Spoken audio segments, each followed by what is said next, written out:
Hey, it's John Carney with another quick tip for OrCAD X. Live BOM is fully integrated inside the OrCAD X schematic editor, so you can see your Live BOM as a tab next to your schematic editor. But if you would like, you can also grab this Live BOM tab and completely undock it and make it full screen. And then you can grab this full screen and move it to a second monitor if you would like, so then you can see Live BOM in full screen next to your schematic.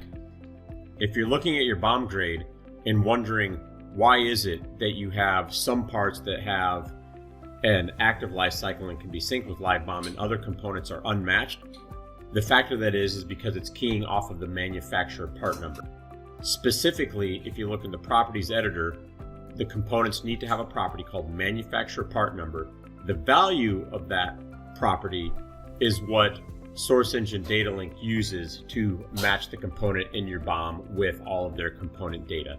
So simply make sure your manufacturer part number is in the manufacturer part number property. Once you apply that and save the design, once Live BOM refreshes, you should then have all those parts active and matched.